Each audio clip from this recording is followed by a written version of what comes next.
a flying gas station.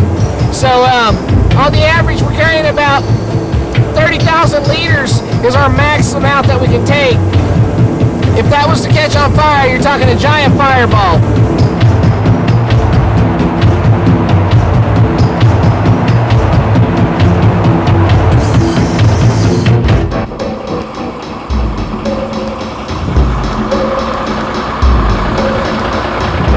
The mission would be what I would just call a receiver exercise. We scheduled to take off at 8:57 local, Mildenhall, England time. Where are you from? Okay. Scheduled to go up to Area 8, which is just a track over in the North Sea. Go up, refuel 12 F-16s and 2 F-15s.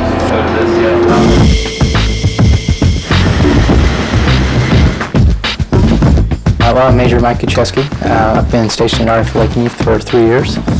Well, today we have 2 new guys in from Seymour Johnson, and that's the fighter formal training course for the F-15. These guys just showed up at Lake Heath, and it was his first flight at Lake Heath. And so it's his first flight flying operational F-15. How you doing this morning, gentlemen? Great. Well, yesterday, didn't I? My name is Jim O'Connell. I'm an Air Force pilot currently, flight commander. I'm the luckiest man in the world. I get to go take a KC-135 and go air refuel somebody somewhere and work with wonderful people, whether it's the crew, the maintenance folks that you have to deal with. It's a great team effort.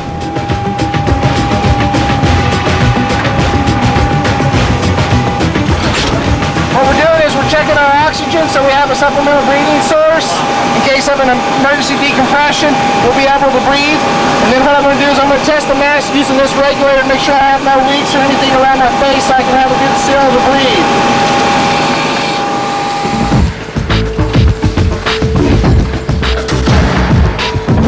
This is a 9G airplane, something that weighs 10 pounds, like your head, for example.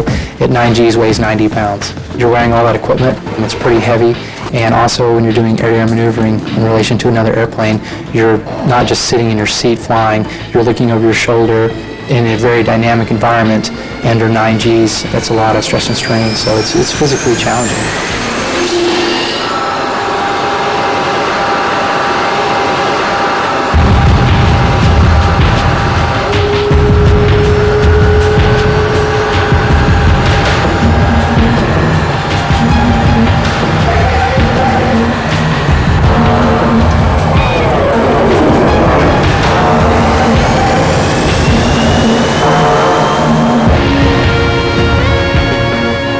First thing we do in the morning, we get a crew brief from a dispatcher. You're going to go refuel here, you're going to take off at this time, land at this time. After we get that briefing, we should receive a fax from the base weather shop. We'll do an operational risk management checklist. We're just making sure that everything, once it's combined together, it makes sense to fly that mission.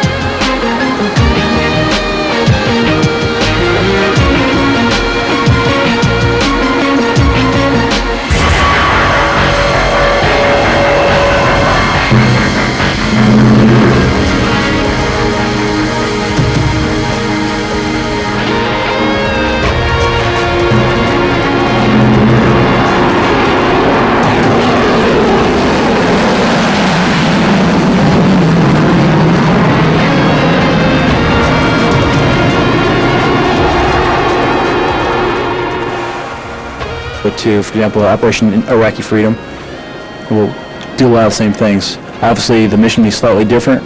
People we talk to, we'll have different receivers. If you do go into a situation like that, then you have a heightened sense of awareness.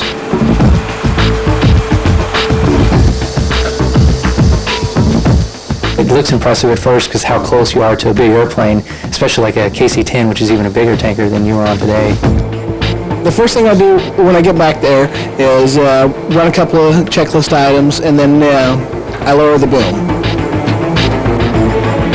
On the day that I'm going to fly, I try not to think about crashing, anything gone wrong with the plane or anything like that. Pilots that I'm flying with for the day, but also in our skills that anything that should happen that we might be able to overcome. And I like to think positive, and if you think positive, hopefully nothing bad's going to happen.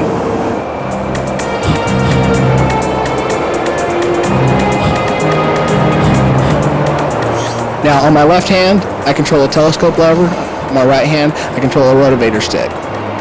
The rotovator stick is basically what controls the two black rotovators that are on the boom.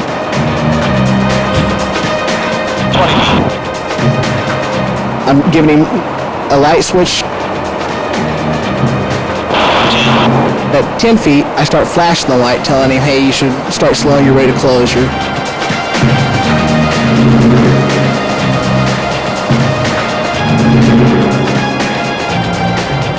It's about 2 feet from the contact position, and then I'll extend the boom out and make a contact at about 12 feet.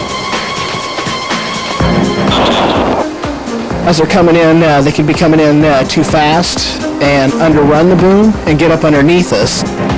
Underneath us is a bad thing. Hopefully recognize that, and we would say breakaway, breakaway.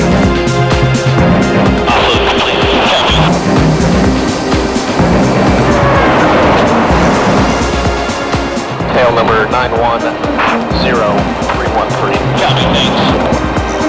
The 16s, they took an average of about 3,000 pounds per aircraft, and the F-15s took about 6,000 pounds per aircraft.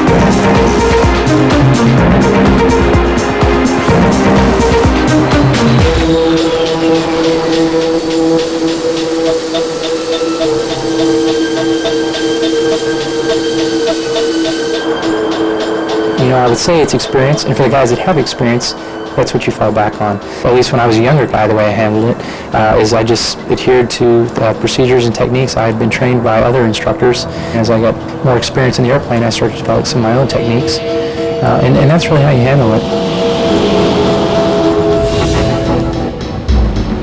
One of my wingmen, he had a fuel problem.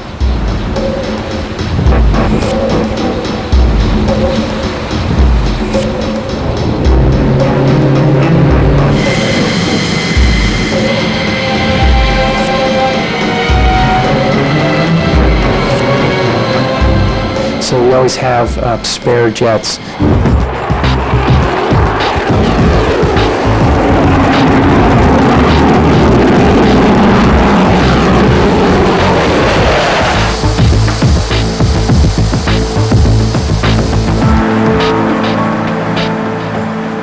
You put it back in the back of your mind. You do your job, you concentrate what you need to do. If I'm going to take one, I'm going to take one. I think he's fantastic. As a boom operator, he's my eyes and ears. This aircraft that's coming in high speed, and he's making that contact, making sure that we're all safe. I know he's 100%. I am confident in Randy. I've been flying for about 12 years. I've got about 4,000 hours of flight time.